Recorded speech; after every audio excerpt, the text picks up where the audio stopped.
Good afternoon, Guy. Good afternoon, Paul. Yeah, so for anyone who's watching, this is Guy Williams. Highly recommended DJ. I think about 4 people have messaged me now. Oh, really? Yeah, that's nice to know. to... That's my mum, my dad.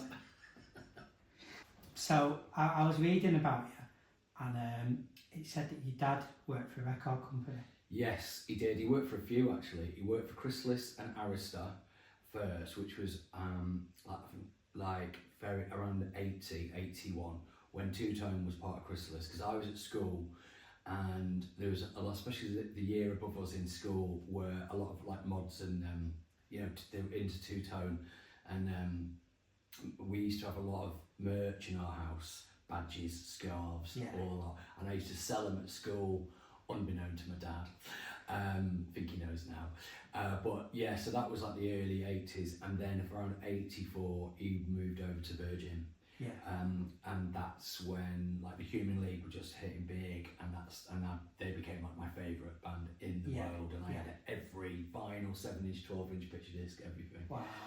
Did you keep any of them? Yeah, I've kept some of them. I have sold a lot of my vinyl a good few years ago, because I was moving around a lot in London with like 35 boxes of vinyl, and even though I do love vinyl, it was getting on my nerves. I was getting a bad back from the gigs and moving it around, and now I've kept a small selection of it, and I use USBs for DJing now. But I mean, our house, we used to live in Cheadle Hulme, that's where I went to school, and the garage, my mum and dad couldn't fit any cars in the garage because it was full of records and merchandise. Yeah. So it was like a bit of a treasure trove, really. Yeah. So he worked for I think he was with Virgin through till kind of like late 80s, around when I left home. Yeah. You know, when I did a video with Dave Dunny, he said something interesting, which is true for a lot of us, where when you're at school in the 80s, records do expensive, so you'd go around to a mate's house, and you would listen to albums. You won't just like have a massive. You must have really. I mean, the thing that was where for me it was unusual, because my record collection started when I was about 8, 9, when my dad. So actually, in '78 when I was 8, I think he started at Chrysalis. And he used to, even then, tell me to write a list of records that I wanted. Back then it was like The Police, ABBA, Blondie, all of that. Yeah. And I'd write a list, and every weekend he'd bring, not everything that I'd put on the list, but a lot of it. Yeah. So my record collection started when I was 8, really. Yeah. And then it went right through 10, 11, early teens. And then, of course, when I started getting, in like 87, 88, when I started getting into particularly house music, and I started buying that before I DJ'd, it kind of, I had all the early pop stuff from my dad, which was all free as well, because he just used to get it from all the shops because he was a rep. Yeah. Where was you buying, when you got into house, where was you buying it from? Eastern Bloc, mainly Eastern Bloc. And Vinyl Exchange. I was in Vinyl Exchange a lot, rooting through, because you'd obviously find things that were a bit rarer and that were secondhand, a bit cheaper as well. I think I remember, that was when Kath McDermott was working there as well. So that must have been like 1991. I started DJing at the end of 92, beginning of 93. Yeah. But I was going out a lot from like 87, 88. I haven't checked, but we can talk about it. Can you remember your first ecstasy? We put you on the spot there. No, I can't. Do we need to edit it out? No, I don't mind talking about that. I mean, it is part of the fabric of everything. Because it's a game changer, isn't it? It was June 1989. Yeah. So I used to go to a club called the Number One Club, which I was going to from around 87, end of 86, 87, when I just left school. There was a club called Deville around the corner, and that was my first nightclub. And I was going there when I was 16 with a lot of my friends from school. Yeah. And then we found, a few of us found out about the number one club around the corner, which was a gay club, and I obviously had come out as gay at the end of school. I had a really good group of friends. It's from Woods Lane, Cheadle Hulme High School.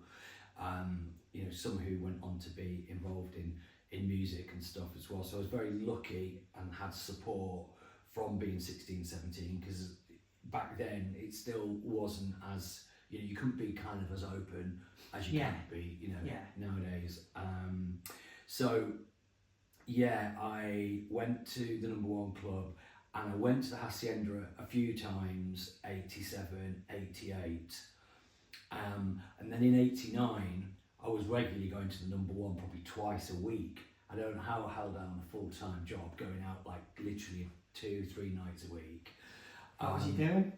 Oh God, well I left school in 86, and then I think for like 2 years I was working for a debt collectors, but they were like, it was like financial debt, you know, it was on, the offices were on Chawton Street. My I went to Sheena Simon Sixth Form College, which is on Chawton Street, and then I started, my first job was in an office on the end of that street. So it always, like, from like 50, I went to college at 16, 17, 18, my first job at 19, always around the gay village, college and work. And then in 89 there was a couple of our friends in the number one club that were going to the Hacienda that started telling us about ecstasy, and we were a bit like, you know, for a few months we were a bit like, and then I remember one time in June, some friends had got it from the Hacienda, brought it to the number one, and me and my friend Caroline took it, and we didn't know if we could feel it, but we were on the backstairs of the number one yawning, and like obviously that is when you're coming up and you do get like the e-yawns, but we didn't realise that was what was happening. We were like, this is not really doing much. And then the week after, I went to the house on a Friday, I think it was nude by then, and I took a white cap. I took half a white cap with, I think, my friend Sharon on the stage at the house. I know it sounds really cliched, and life changed. I remember the record that I massively came up to. It was a cappella Everybody. And I mean, I still, like, even though it's quite a cheesy Italo piano track, I still get rushes every time I hear it. And it was June 89, and then, you know, it kicked in and kind of life changed. My clothes that I wore changed, everything very quickly. Did that inspire, did that lead on to you being a DJ? Yes, I mean, obviously I loved clubbing. I'd been surrounded by music growing up with my dad, because, you know, not only did he work for record companies, sometimes we'd actually have like pop stars around to the house in Cheadle. So Fergal Sharkey, who used to be in the Undertones, he had a number one hit called A Good Heart, and my dad promoted that. And, you know, he came round for tea once. There was a band called Lynx with a track called Intuition, and they came round, and I remember my mum making them chicken, and we was all eating in the garden. Is that the one with the steel drums? Yeah. I remember that. So, you know, it was, and then also my dad, at the time, my dad's best friends, one was Mark Radcliffe, when he just started out on radio, and a guy called Tony Michaelides, who was Island's, so he worked for Island, and he was U2's promotions manager and stuff. So I was that was my teenage years, was growing up around all of that. Then going to clubs. Obviously we had, you know, some of the best clubs in the country in Manchester. So being 18 in 88 was kind of key. And then obviously discovering E, and, you know, just living for house music, especially from 89 onwards. And then I started DJing in, like I said, around the end of 92, and a friend of mine was the manager at a place called the Athenaeum. I remember that. And I recorded a tape for them, which they, you know, they got a few people to do it, and they would like play that tape, you know, when DJs weren't on or whatever. I remember, I think I got 80 quid, which actually in like 92, it's probably a good few £100 now. And that was kind of like my first gig, and Home had just opened. Yeah. So I basically got together with another guy called David Mayles, who I knew he's a friend from clubbing, and we started off as a DJ duo, and we were called Planet Janet. Yeah. And we quite quickly got residencies at Paradise Factory, because Paradise Factory just opened. Yeah. So we had a residency on the top floor in the loft. Yeah. Vague in Leeds at the Warehouse. Yeah. We were playing there through 93 and 94. Yeah. Then over in Sheffield, there's a night called Trash and Wonderland, which were a bit like Vague, you know, and it was all the connections. So we were doing like the circuit of Manchester, Sheffield, Leeds through 93 and 94, like every weekend. Yeah. Lots of mad car journeys over the Snake Pass. Yeah. In David's Fiat Uno with about 10 people crammed into it. And then me and David basically, for a number of reasons, kind of like stopped working together, like DJing together in maybe then the Holy City Zoo opened. Yeah. So my best mate, Sonny, who still is my best mate, he was the one who was the manager at the Athenaeum. Yeah. Then he and his partner. Was that who opened Holy City Zoo? I didn't know that. Yeah, Mark Kane and Did Sonny. he have a beard? Or am I thinking Mark Kane, well, Sonny sometimes did have, Mark Kane had a moustache. Yeah. And they opened the Holy City Zoo. Yeah. And so as soon as they opened, I became resident there. So Yeah. that was 95, I believe. Yeah. And I was resident with David as Planet Janet. But Yeah. then about a year in is when me and David stopped DJing together, and I just went solo. And I was still doing bits around the north, but I started to get some gigs in London. I think end of 95, 96, I got my first gig at Ministry. Yeah.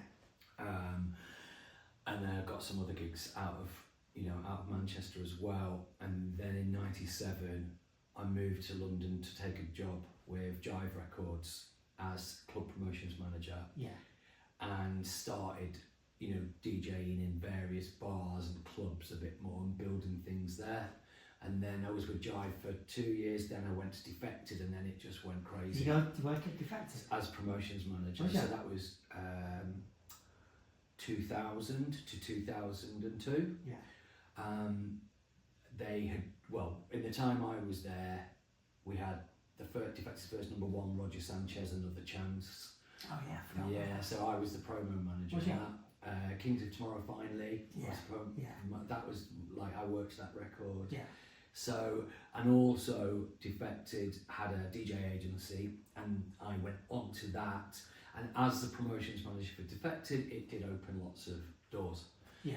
I became like a Ministry of Sound resident for their tours. Yeah.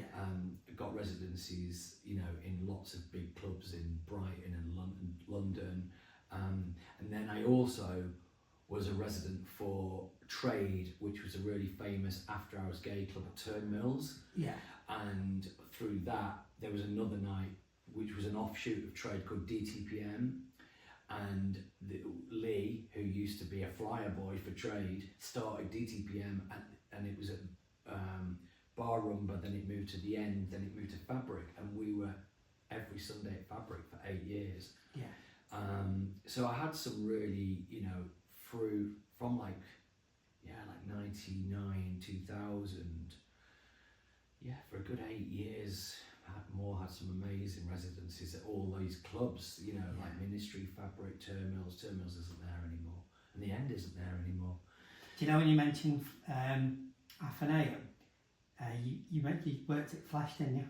Yeah, so Flesh started in 91, and it was interesting with Flesh because I've been going to the Hacienda since 87, but more regularly since 89, but on going to Hot and Zumba and Void and Nude, but there wasn't a gay night. And then Paul Cons, who obviously worked for the Hass, he was the creative director, who he was gay, and he started his own gay night, Flesh.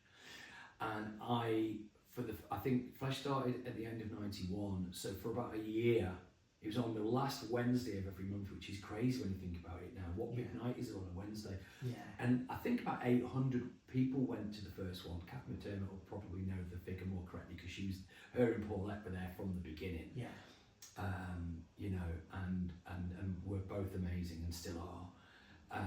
But yeah, I think about 800 people went to the first one, and then it went to like 1.5 to 2,000 and everyone, and it was revolutionary, really. Yeah. You know, obviously Paul reclaimed the word queer. It's queer up north, which, you know, is his own separate kind of arts thing now.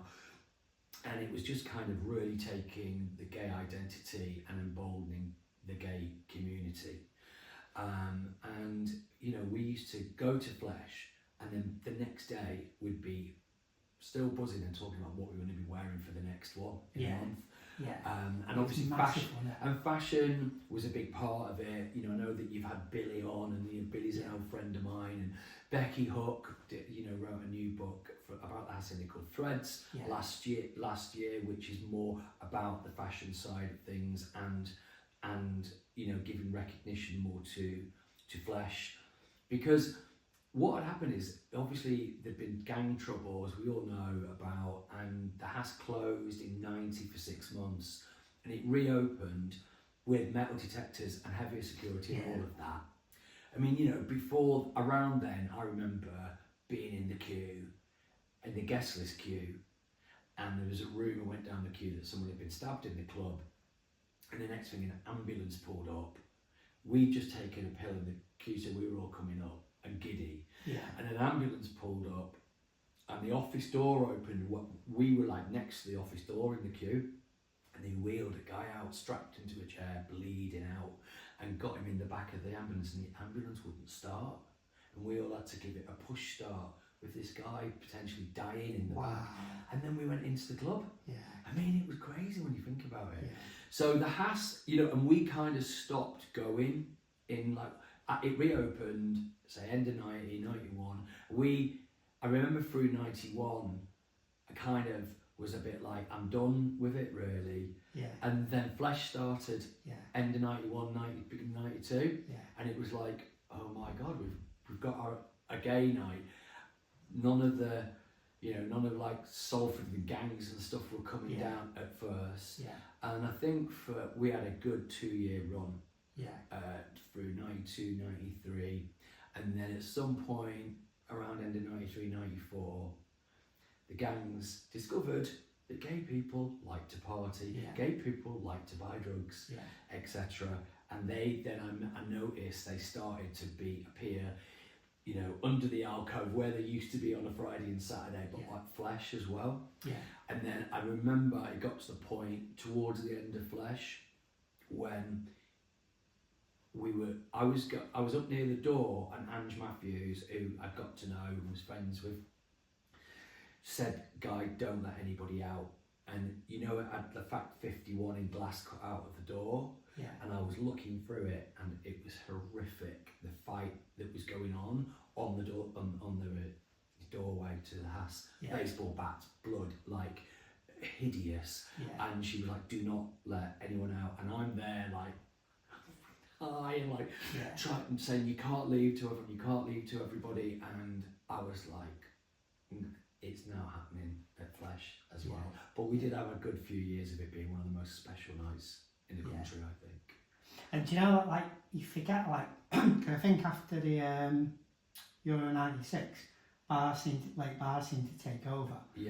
But you forget that there was bars like Athenaeum back in 92 that would have people dancing on podiums, the DJ, and the coach that took you to Flesh. Well, again, like, you know, Sonny and other people that worked at the Athenaeum started the pre-party for Flesh. It was called Ryder Cock Horse, and there was Angel and Coco, the dancers.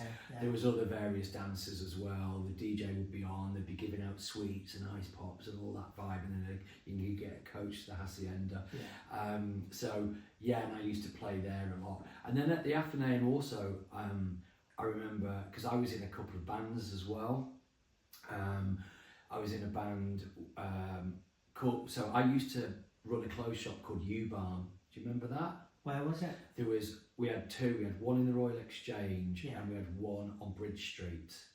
And it was Jerry McKenna owned it, and before that he worked for French Connection, and I worked for him at French Connection. Then he went independent, and we made like all our own stuff. But like Billy used to come in all the time, and you know, people used to come in to buy stuff to wear to like the Number One or the Hacienda and stuff, and we did fashion shows at Manto's and a dry bar and stuff. We had Paulette and Paula, her twin sister, in modelling in our shows. And I think, you know, it was just a really special time of fashion and music coming together. You know.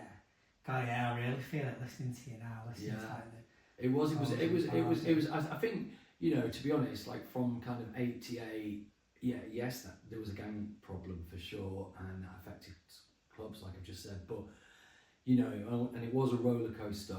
But from 88 to like 95, for me, that 7-year period of all the things that happened, you know, on both like the gay scene, the straight scene, the mixed scene, everything was pretty revolutionary, really. And you just carried on, haven't you? Like, I mean, I'm sure like you probably don't do much ecstasy now. But like, no, I don't. I certainly don't.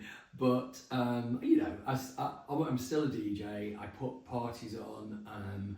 You know, I moved to London, and as I just said, I went through like Jive, Defected, and then working for DTPM as a resident DJ. But also, we set up a record label which I ran, signed tracks to, and then I kind of started to get despondent with London. London was changing, clubs were closing, and then I actually did 20 years in London. And I think I did a few years too many, to be honest. But anyway, it's what it was.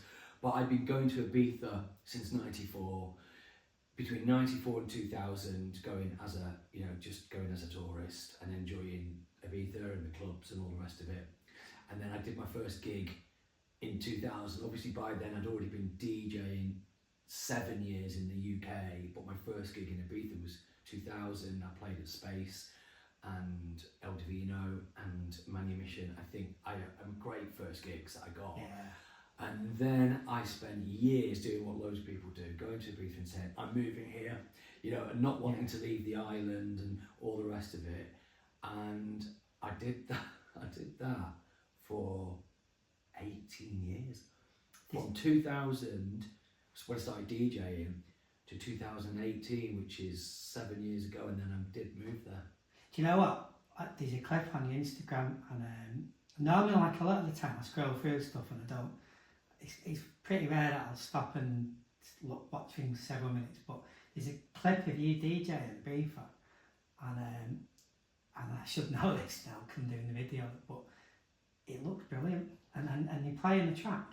And I was looking at it, and normally you see people all holding the phones, and but you're playing an absolute killer track, and the atmosphere looks amazing. It's probably at Pikes where I do Flash my night, and is that based on Flash? Yeah. So I mean, it is, to be honest, because when I'd made the decision in 2017 to move to Ibiza, obviously I'd had a lot of friends on the island, was going regularly and DJing regularly anyway, and I'd been a resident at Space for Mark and Sarah Broadbent, and you know, like I said, other regular gigs. And Sarah had just taken over a position at Pikes as the booking manager, programming manager, and I'd already been DJing at Pikes for years before that. But like, you know, when I'd go over to the island playing then and stuff. But I remember saying to her in September 2017, sitting down and having dinner with her at Pikes, and she just started working there. And I said to her, guess what, it's done, I'm moving. I'm moving in April. And I remember her saying to me, right, you've got to come and do a night at Pikes. And I was like, brilliant, amazing. And of course that emboldened me even more and gave me the confidence to do it even more, because I had something to focus on as well. So I spent the winter 2017 into 2018 figuring out what the night would be. And at one point I was going to call it Flesh, and it was going to be a tribute to Flesh, but with my own twist on it. And I was chatting to this guy who was going to make some doing logos and some merch, and he was German and he could speak English, but he was a little bit pidgin English kind of thing. And we did a Zoom, and he said, so what are you thinking, what's the name going to be? And I said, maybe Flash. And he said, oh, Flash, great.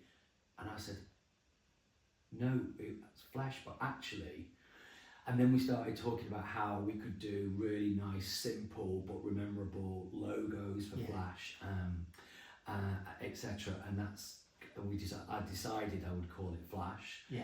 And at the time, Trump had just got in and was about to get in the first time, and I'm obviously not a fan. And so the first year, 2018, of Flash at Pikes, we actually had like a motto which was tear down the walls, because he was talking about building walls, you know, with Mexico and all the rest of it. And so it was a bit of a that to Trump, really, as well. So there's a bit, you know, a bit of a, I mean, I do think that politics and dance music are intertwined anyway, but that's a whole other big conversation. Yeah. So, and that's how Flash started, and we're in our 8th year, just did our launch party 2 weeks ago, which was amazing. The next one is in 2 weeks. And so you live in Ibiza now? So I live in Ibiza. I'm a resident in Ibiza. I got my residency just before Brexit. Yeah. I got 2 months before the Brexit deadline. Yeah. So I'm so glad that I did that. Yeah. But I've always been backwards and forwards to the UK anyway, for gigs, to see friends and family. And also in the past year and a half, my other half, Tom, he lives in London. Yeah. So I've been over even more, and you know, spending time with him. He comes over to Ibiza as well, and yeah, we just kind of, you know, try to balance being in both, really. Yeah. But yes, officially I am a resident, which I'm very glad that I did that. So I think we're in the half-hour spot. I never look at the time. I always get this right now. That went quick. Yeah. So I always end with like, give me a track. I might have to change this. It's too hard to do, isn't it? Give me a favourite track. But I'm going to do it anyway. Give me a track people should listen to. I mean, if we're if we're talking house about music, if we're talking about like a classic house track, there are so many I could give. One that I love that is quite special. That's it's funny actually, because it got played at Flash opening by Confidence Man DJs, who are our guest DJs, and I love the fact they played it, because they are young, but they are also got like old acid house souls, and it was Sunscreen, Perfect Motion, the Junior Boys Own mix. Yeah. So that's, you know, one amongst many special records from that time. Yeah. So thanks so much. I'll go all high tech now, and I will stop recording.